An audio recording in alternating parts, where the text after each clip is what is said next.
walaupun rapi kita belajar nih. Gelas sama kita. Hah? Gelas sama kita. Buang. Oke.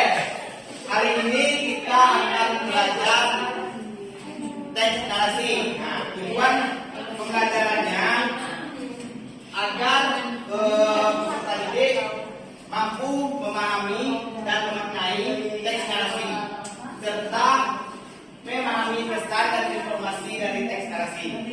Di sini apakah udah tahu apa itu teks narasi?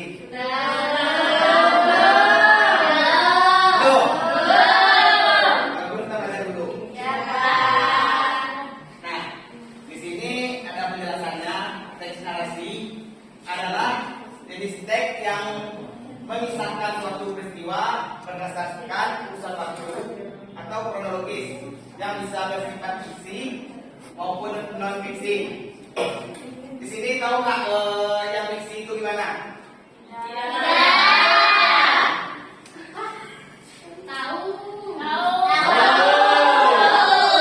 Kalau tahu fiksi itu apa? Nah, hayalan, betul.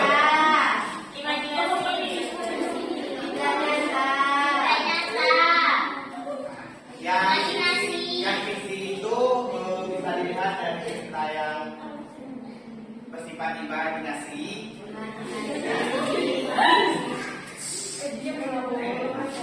Sedangkan yang fiksi itu sifatnya nyata yang benar-benar terjadi. Paham? Ini ada contoh teks narasi. Yang pertama itu novel, yang kedua cerpen, dan yang ketiga dongeng.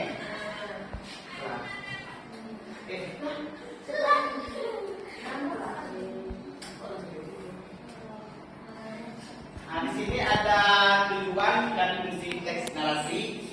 Tujuan dan fungsinya teks narasi sendiri sebenarnya untuk memberikan informasi, menambahkan pengetahuan, serta menyediakan hiburan bagi pembacanya. Nah, di sini ada ciri-ciri teks narasi. Yang pertama itu teks tersebut harus bercerita tentang suatu kejadian dengan beberapa peristiwa kronologis atau order of event. Yang kedua itu ciri-cirinya teks harus dibumbui masalah atau konflik yang menjadi puncak narasi tersebut, serta struktur teks narasi lainnya. Sebuah narasi harus memiliki unsur-unsur teks meliputi tokoh, latar, alur, dan tema. Nah, di sini ada struktur teks narasi. Yang pertama itu orientasi. Ada yang tahu nggak orientasi itu apa? Tahu Pak. Beri. Orientasi adalah pengenalan cerita berupa latar belakang, tempat dan waktu, tokoh dan lain-lainnya. Oke. Kita kasih bukuannya dulu ya. Nah, orientasi itu pengenalan cerita berupa latar belakang, tempat, waktu, dan tokohnya. Yang kedua itu ada komplikasi. Komplikasi itu masalah atau konflik yang terjadi di teks narasi hingga mencapai puncak konflik. Yang seterusnya ada resolusi. Jadi resolusi itu apa, Beb? Konflik yang mulai menurut atau solusi terlihat. Nah, yang keempat itu ada koda. Koda ini bersifat opsional. Koda ini berisikan pesan moral di dalam sebuah teks narasi. Di sini anak-anak apakah paham apa yang Bapak sampaikan? Paham. Oke, kalau paham di sini Bapak ada cerita dongeng. Kau telah membodohi aku, laki harimau. Aku serius, namun kamu sebaiknya mencuci tubuh kamu sampai bersih sebelum kamu mengenakan pakaian baru. Di mana letak airnya? Di sana. Harimau yang sudah terbakar dan terluka parah merasa tidak sabar untuk mengikuti kancil menemukan air. Namun malam bagi harimau, si kancil malah mengiringi ke area di mana para buaya yang sedang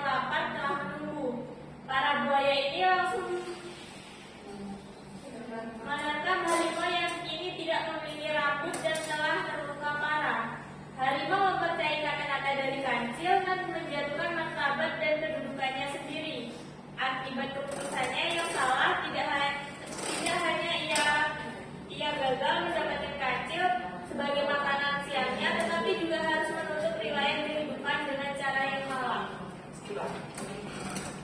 Oke, baik. Apa di sini anak-anak ada yang bisa menyimpulkan dari cerita dongeng yang disampaikan teman-temannya? Oke, kita coba simpulkan. Kesimpulan dari cerita dongeng di atas yaitu kita tidak boleh mudah percaya dengan orang lain. Oke, terima kasih. Nah, kita kasih apresiasi dulu yuk. Oke, baik. Di sini Bapak akan bagi 3 kelompok untuk mengerjakan cerita dongeng. Ini dikumpulkan di depannya.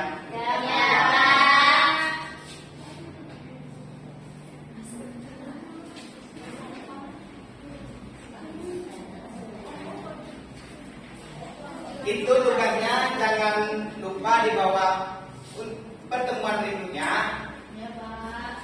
Paham? Oke.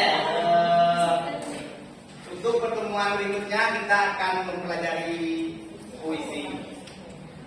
Mungkin itu saja materi dari Bapak hari ini. Jika ada salah, Bapak mohon maaf.